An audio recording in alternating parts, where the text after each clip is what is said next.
Good morning সবাইকে। যদিও morning এখন অনেকটাই বেরিয়ে গেছে, বেলা 11টা বাজে। আজকে সকালবেলা ঠান্ডা চোটে না রেকর্ডিং করতে ভুলে গেছি। তো এখন আজকে ছিল আমাদের ফোর্থ সাফারি এলআরকিতে। সকালবেলা বেরিয়েছিলাম ম্যাকোয়েন্স বাস্টার্ড দেখার জন্য। তো 6:30টার সময় বেরিয়েছিলাম, 6:30 না একটু দেরি হয়েছিল, 6:40 নাগাদ। 7:30টার সময় সে আমাদের দেখা দিয়েছে জাস্ট ফর 2 সেকেন্ডস। কিন্তু যেটা ব্যাপারটা হলো যে তখন আমরা ঠান্ডায় এতটাই জমেছিলাম, হাত পা পুরো গ্লাভসের মধ্যে ঢোকানো ছিল। দেখতে সবাই পেয়েছি, ছবি একজনই পেয়েছে, কারণ ও তখন ক্রেনের ছবি অলরেডি তুলছিল, কমন ক্রেন।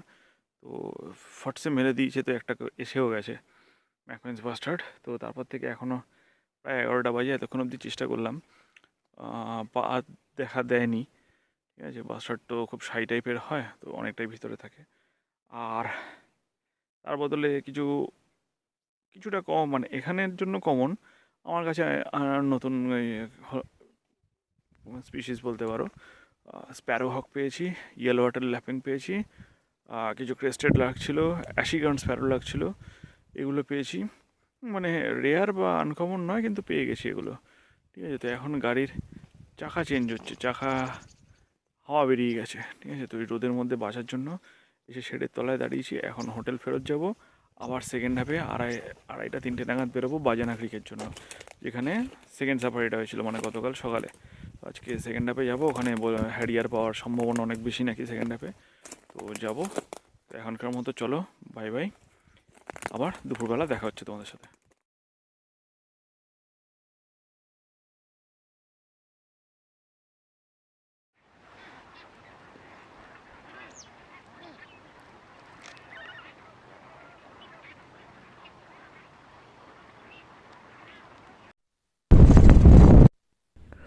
ওয়েলকাম ব্যাক সবাইকে।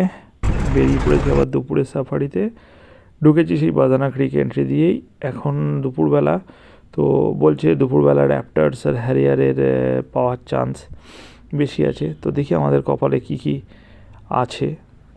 তো চলো তোমাদেরও দেখাই।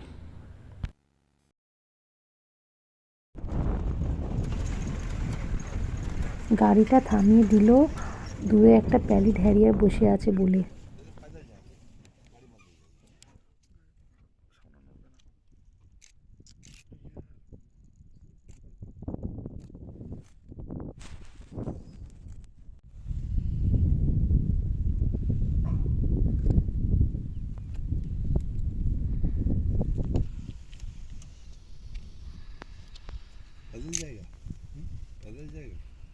না না, জায়গা না, নিচে নেমে শুধু তুললেন, এগোবেন না। पास चलेंगे थोड़ा और फिर क्रॉल करेंगे।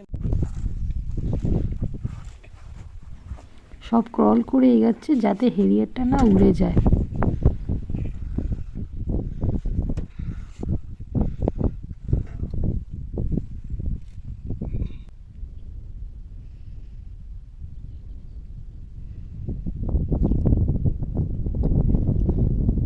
ওই যে বসে আছে প্যালিড হ্যারিয়ার।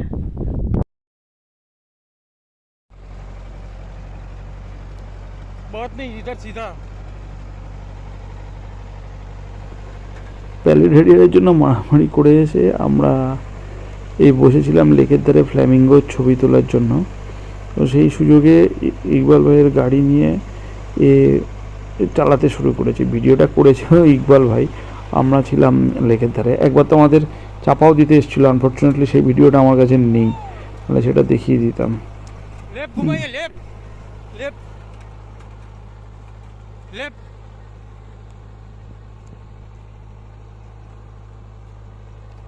सीधा कीजिए।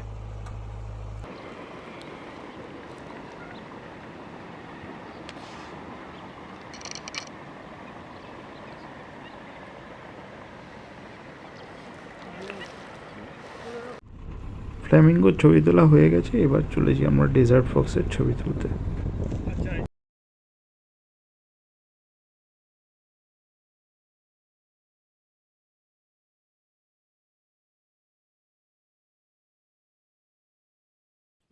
গুড মর্নিং সবাইকে। লাস্টবারের মতো এলআরকে থেকে গুড মর্নিং বলছি, কারণ এটাই আমার লাস্ট সাফারি। আজকে যাওয়ার কথা ছিল নাভাতলায় বলে একটা জায়গায়, তো যেটা বেসিক্যালি একটা lake with lots of water birds. তো বাট সেটা যাওয়ার আগে হারলাম লাস্টবার একবার বাজানা ক্রিকটা আরেকবার ঘুরে যাই, যদি কোনোভাবে পেরিগ্রিন ফাইবারকান বা এই ধরনের কিছু কিল পাই। ঠিক আছে, কালকে বিকেলবেলা খুব সুন্দর ছবি পেয়েছি ডেজার্ট ফক্সের, বেশ কিছু ফ্ল্যামিঙ্গোর ছবি পেয়েছি, আর হয়তো বা সানসেট উইথ ওয়াইল্ডলাইফের ছবিও পেয়েছি, সেটা এখনও চেক করিনি। আর ওপাশে প্যালিড হ্যারিয়ার খুব সুন্দর ছবি দিয়েছে। তো মোটামুটি কাল বিকেলটা ভালোই গেছে। আজকে সকালে এখন অবধি তো পেরিগ্রিন খুব সুন্দর একটা ছবি দিয়েছে, কিন্তু কিল ছিল না। আর সামনে দেখছি বেশ কিছু ওয়াইল্ডলাইফ ঘুরে বেড়াচ্ছে, গাধা গাধা। তো সেই গাধাদের ছবি তুলবো একটু, দেখি তারপর এখানে যদি বিশেষ অ্যাক্টিভিটি না থাকে তাহলে নামাতলাও যাবো। আর যদি দেখি এখানে প্লেন্টি অফ অ্যাক্টিভিটিস তাহলে আর যাবো না। ঠিক আছে, তো এটাও আজকেও ঢুকেছি বাজানা ক্রিকেট গেটটা দিয়েই, বাজানা এরিয়াতেই আছি। ঠিক আছে, চলো দেখি কী কী পাওয়া যায়।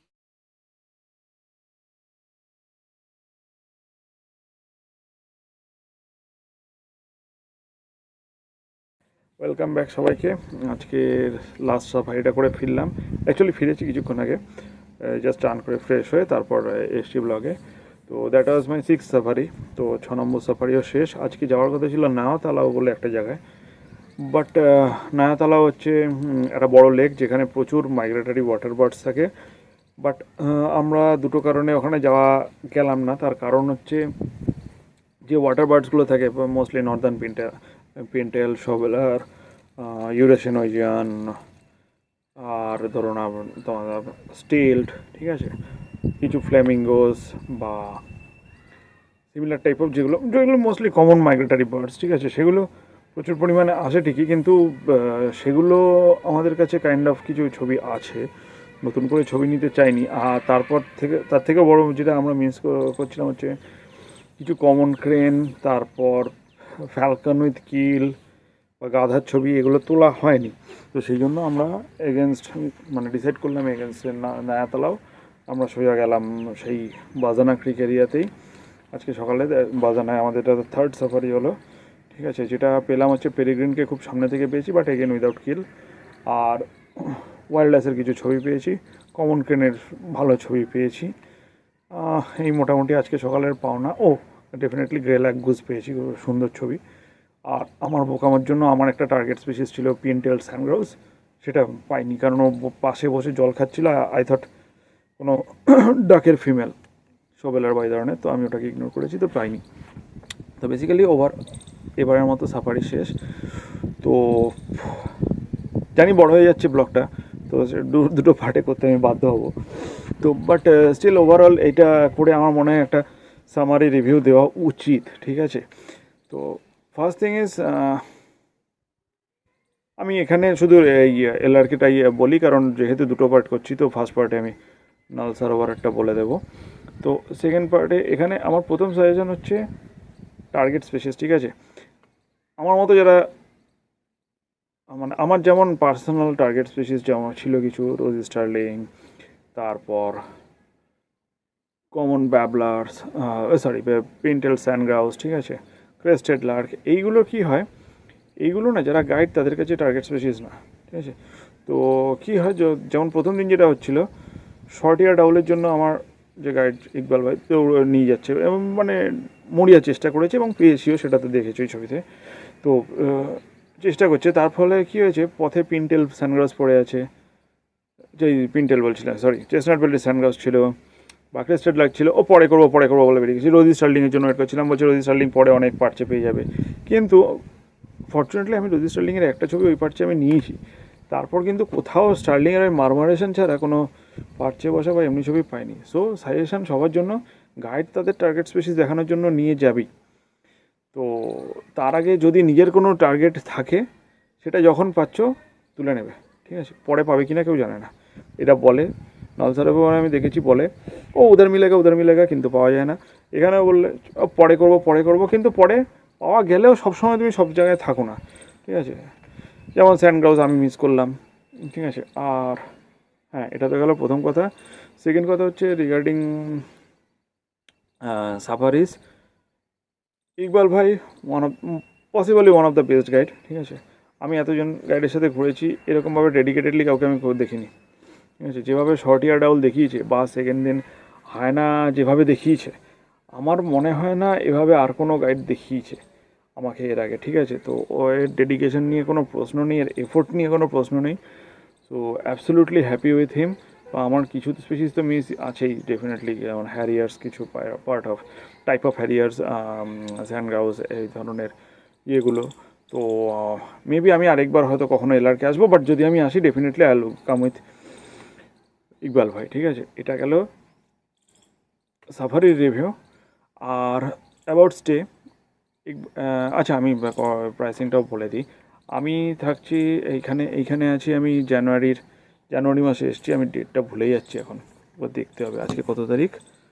আজকে হচ্ছে সেটা 18ই জানুয়ারি, রাইট। আমি 16 তারিখ এখানে ঢুকেছি, 15 তারিখ এলাম আমরা সকালে, ইয়েস 16 তারিখ এখানে, না 16, 17, 18, না 15 তারিখ ঢুকেছি, বাজে সময় নষ্ট হচ্ছে। 15 তারিখ ঢুকে 18 তারিখ আজকে বেরোচ্ছি। ঠিক আছে, এই 3 দিনের 3 nights 4 days package 15,000 per head পড়েছে 4 জনের জন্য। ঠিক আছে, যদি যদি এর বাইরে মানে 4 জনের কম আসো তাহলে প্যাকেজের প্রাইস একটু বেশি হতেও পারে। আর এর বাইরে আলাদা খরচা আমার যেটা ছিল সেটা হচ্ছে প্রতিটা মানে স্যাংচুয়ারি এন্ট্রিতে ক্যামেরা চার্জেস। ঠিক আছে, ক্যামেরা চার্জেস পার ক্যামেরা পার ডে 200 টাকা করে পড়ে। ওরা ক্যামেরা চার্জেসটা এক্সক্লুড করে কেন, এক এক পার্টির সাথে এক এক নাম্বার অফ ক্যামেরা থাকে। যেমন আমরা এসটি 4 জন, কিন্তু ক্যামেরা ছিল 3টে, তো পার ডে আমাদের 600 টাকা করে পড়েছে। ঠিক আছে, সরি পার সাফারি, হ্যাঁ per safari, sorry my bad, not per day, per safari 200 টাকা করে পড়ে। তো আমাদের 4টে সাফারি ছিল স্যাংচুয়ারিতে, তো 3টে ক্যামেরা, তার জন্য পড়েছে 2400 টাকা এক্সট্রা। ঠিক আছে, আর এই 15,000-এর মধ্যে আমাদের আহমেদাবাদ পিক আপ থেকে শুরু করে আহমেদাবাদ ড্রপ অবধি সব কিছু ইনক্লুডেড, এখানে খাওয়া থাকা সব কিছু। ঠিক আছে, থাকার জন্য দুটো অপশান থাকে, একটা হচ্ছে আমরা যেটা আছে desert den, one of the most beautiful resort I have ever stayed. আর আরেকটা আছে ডেজার্ট কোর্সার। ডেজার্ট কোর্সারের ওনারশিপ হচ্ছে এখানকার আগে যে রাজা ছিলেন তার বংশধর। ঠিক আছে, ধনরাজ মালিক আই থিঙ্ক।